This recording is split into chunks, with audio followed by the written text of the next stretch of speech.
let's get into this. What's good, everyone? I'm sure you didn't expect me back here so soon, but before we get into it, I'll explain how I'm covering this. I'll give a general summary of what happened, then I'll read Pixie's statement about the situation, and then I'll read Destiny's statement, give my thoughts and opinions, and then I'll head out. When something is mentioned in the statements, I'll put it onto the screen. It'll be there for about 5 seconds so that you can pause and look into it. A link to the two statements will be in the description below, and without further ado, let's get into it. So about 5 years ago, Pixie was in some sort of sexual relationship with Destiny. They recorded a sex tape together, and that should have been the end of it. However, Destiny, the king of cuckoldry and gooning, decided to leak the private sex tape to a 19-year-old Discord e-girl. On November 29th, it got leaked to the rest of the internet, and this isn't a random allegation either. Destiny went to his subreddit and essentially admitted to everything. Personally speaking, nobody with an ounce of credibility should work with this man ever again. Unprompted, he's sharing nudes of his female friends. Like, me personally, I wouldn't put up with that, but regardless of what I think, here's Pixie's statement. I will be suing Stephen Kenneth Bonnell II. On November 29th, I learned that the streamer Destiny had non-consensually shared pornographic content of me online. My dignity, peace of mind, and hopes for the future were stripped away from me in a matter of mere seconds, following the betrayal of someone I previously trusted. I'm at least the third person he has done this to. I hope to be the last. I will not be commenting on the experience of the other woman he has hurt, as it is not my place or story to tell. I will, however, share my story in the hopes of preventing this from occurring again. I have known Destiny for about 5 to 6 years now, and often found myself in heavy disagreement with him. Despite this, I did my best to see the best sides of all people, trying my hardest to spread positivity and create understanding where I can. It's corny, but I want to meet people where they are and focus on which ways we can build bridges together towards a better future for everyone. Some people call this a fault of mine. They claim I am naive and should be more careful. Those people are right. When I was 19, over 5 years ago, I was extremely sexually inexperienced and sheltered, being severely terrified of leading someone on or a sexual assault. I thought I could trust Destiny, who I had multiple long conversations with regarding consent and boundaries, so you can imagine my surprise when I discover he distributed pornographic content of me without my consent. Yes, you read that right. Stephen Kenneth Bonnell II sent pornographic content of me to a random 19-year-old e-girl Discord kitten whom he had never met before, and then she published it to the whole world. Rest assured, despite never having met her, he at least spoke to her plenty of times on the phone. Of course, this is what he says happened. I think it is just as likely that he used her as a proxy to widely distribute this material while claiming deniability. I do not understand why Destiny would knowingly and willingly put me in a position where I would receive non-stop sexual abuse and harassment. If we believe him, he was trying to impress a barely legal teenager using my body and my privacy. The betrayal, coupled with the hundreds of messages I've received filled with sexual harassment and abuse, have left me with the feeling of hopelessness, devoid of almost all happiness. The only thing that has kept me going is the hope that I can bring this man to justice and have him face legal consequences for his actions. For the past month, I have been speaking to lawyers about my situation and what to do, and have decided this is the best course of action. I will be suing him for violating U.S. Federal Code 15U.S.C.6851, civil action relating to the disclosure of intimate images and publications of private facts in Florida. I will be seeking emotional and punitive damages for his actions. I have been told that a court case like this could potentially cost over tens of thousands of dollars. I am terrified. I mean, this guy talks about potentially suing Hassan as if for fun, and Hassan actually has the resources to defend himself. I cannot imagine what he might try to do to me in this process. Sometimes I wonder if he does it as an intimidation tactic.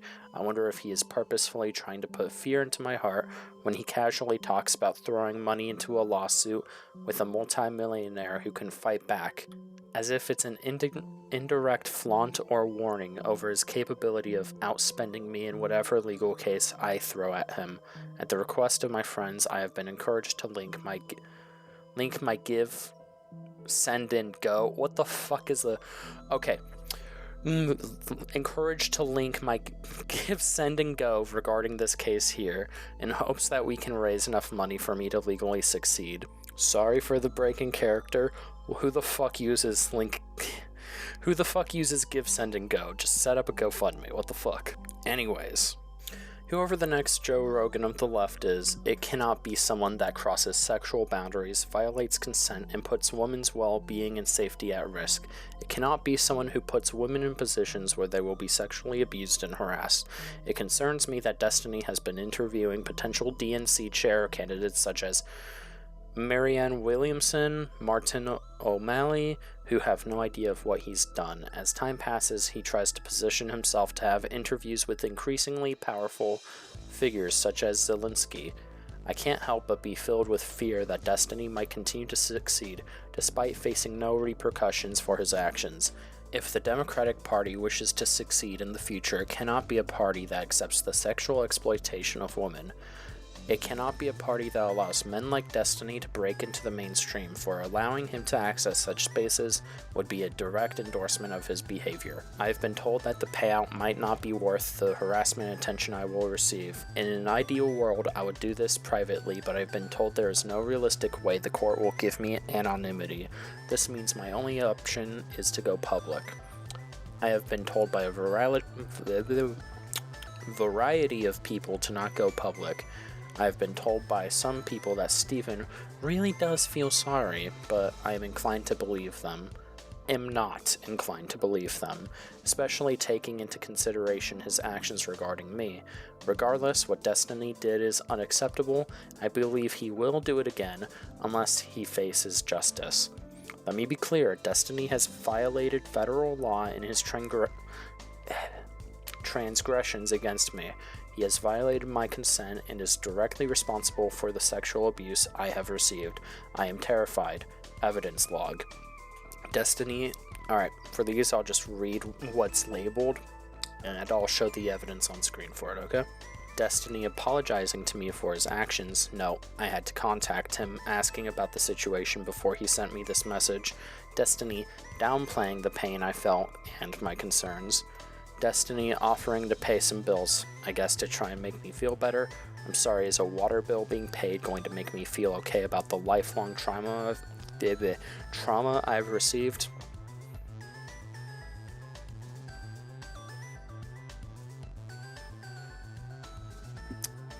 This is fucking horrific if true, and we're going to look at Destiny's statements where he confirms that yes, this did happen. So, buckle up, people. It's gonna be a long ride. Legal arc, beginning in mysterious ways. Such wow. Sometime in November, extremely sensitive and personal material of mine was leaked. This affected not only me, but many people in my life. I want to be clear, the leak happened without my knowledge, consent, or authorization. I never had the intention for any of these images to be published.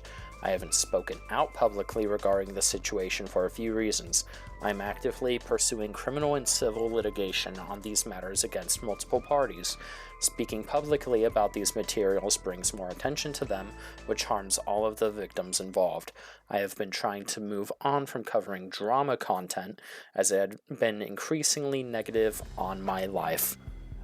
Pause. Drama content. Yeah, sure, buddy. The fucking leaked sex tape of yours involving your, at the time, significant other. Yeah, that's drama. Okay, buddy. Yeah. Go on. One person involved has expressed suicidal thoughts in relation to the matter, and I did not want to exacerbate the situation by talking about it publicly. Referring to Pixie. Because there are now multiple parties involved in litigation, it is unlikely I'll be able to answer any questions until pending litigation has been resolved. That said, though, I am limited in what I can say. It is important that people know about my recent communications with and regarding Pixie, someone who I was friends with, collaborated with on many occasions since the leaks were important to her. I've always said that I would do my best not to confirm or publicize anything, and I kept my word. On December 11th, I received a message from a mutual acquaintance named Lauren Hayden, known as Lauren de Laguna, who has a legal background. Lauren had a negative sentiment toward me after I rejected her romantic advances earlier in the year. Real professional, by the way. Who the fuck cares? Okay, we found her. The one woman who has not fucked Destiny. Oh, suddenly she's an enemy of yours because you didn't fuck her. Not because you leaked a sex tape of someone, right? Okay, buddy. I understand that she has organized the fundraiser to support Pixie's lawsuit against me, and assume that she has been counseling Pixie on how to proceed. That same day, I received a message from Pixie where she suggested that she would create a post about me that would go live after she committed suicide. This concerned me greatly. I genuinely believed that she was still in mental anguish following the leaks earlier. I responded in earnest, doing what I could to reassure her, letting her know that she had every right to pursue legal course of action. At no stage did I try convincing her otherwise. This was highly emotional, volatile time, and my main concern was her well-being. A few hours later, I messaged a mutual friend of ours, Straighterade, who I knew to be particularly close with Pixie. We tried to figure out the best way forward in terms of making things right, or as right as they could be, for Pixie. In that conversation, we spoke about things I could do to alleviate the toll on Pixie's mental health. I took Straighterade's suggestions and presented them to Pixie. I explicitly offered to help her financially, having had it communicated to me that she was under financial pressure while dealing with this matter. Pixie responded stating that whatever price she would ask for would be too high, and that would only result in making her feel worse. This is an older screenshot from our conversations. It has appeared she has since deleted that message, as it's no longer in our current conversation history. Later in a conversation with Straighterade, she told me that Pixie seemed to want me to cover her entire tuition for law school. Others told me that Pixie thought it would be appropriate for me to pay her anywhere from $500,000 to $1 million. At no point did Pixie make a specific, explicit request for financial compensation. I think sometime on December 13th, Pixie unfriended me on Discord. It became clear that no amount that I agreed to would be satisfactory by nature of the fact that I agreed to it. Third parties communicated that the point of any financial compensation would be to punish me. That language was incredibly frustrating to hear secondhand. I had already shown a willingness to make things right as best as I could. I'd spent time talking to mutual friends of ours with the intent to help address the concerns with her mental health and suicidal thoughts, the sincerity of which I genuinely believed. I was objectively harmed by this situation and was actively seeking a resolution that worked well for everyone. I'm not sure where Pixie got the idea that she needed to financially punish me. In this text message, Pixie reiterates that she doesn't want criminal penalties for me, just big financial ones. Some of my most personal messages have gone out to the world because of what happened, including multiple incredibly explicit videos of mine, many of which have been forwarded to family members and colleagues. Information has come out which has irrevocably damaged my personal relationships. This saga has been a nightmare for all parties involved, her accusation being that I likely used a proxy to widely distribute the material while claiming deniability is extremely hurtful. I flat out cannot believe that anyone would think I intentionally leaked this material to the public. I increasingly felt uncomfortable by the language being used regarding financial punishment, wanting to teach me a lesson, along with the constant references to the precariousness of someone's mental health, text messages. It no longer felt productive to engage in these conversations, as it well documented at this point that I was completely willing to make things right with Pixie.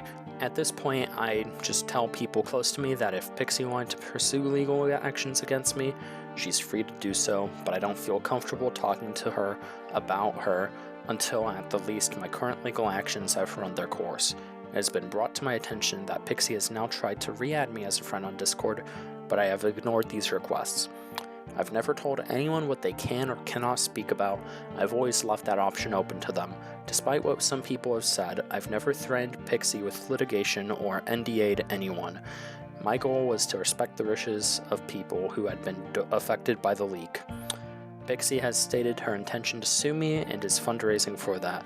I do not believe I violated any laws, and since Pixie has made it clear what she wants to do, I will have to let the evidence and illegal filings speak for themselves. It is unfortunate that it has come to this, but it means that all communications with her or Lauren, who may or may not be representing her, will have to be through counsel. Fuck. Holy word salad, Batman.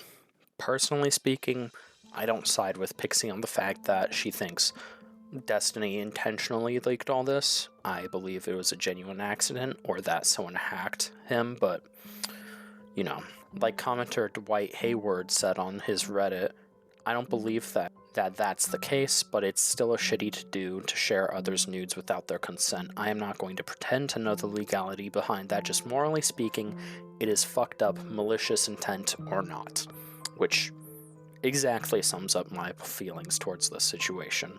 It doesn't matter how much money you are willing to throw at the situation. Pixie clearly wants to rake you through the coals. And I think she's entitled to do so. You have publicly shamed her just by the sheer existence of these leaks.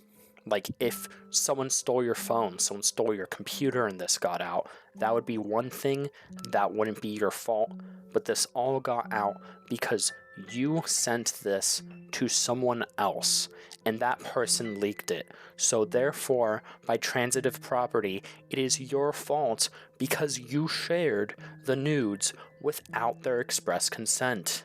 This is literally his fault. Like, anyone who says otherwise is fucking mentally deficient, to put it lightly. Anyways, with that being said, that was much longer than I intended it to be, and probably a lot drier. I left a couple of my bloopers in there, so then hopefully it makes it a little bit more entertaining.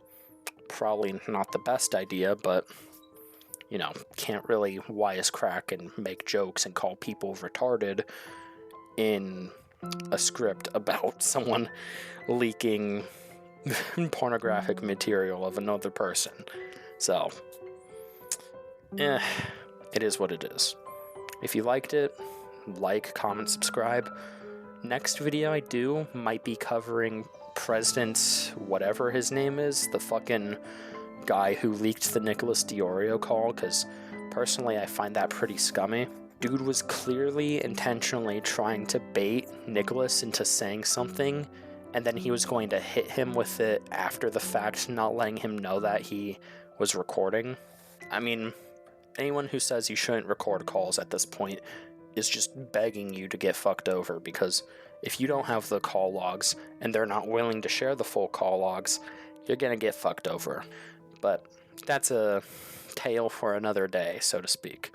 If you liked the coverage, like the video. If you want to see more of this, subscribe. And with that ado, fuck, I am terrible at this. With that said, I hope you enjoyed it, ladies and gentlemen, and I am out.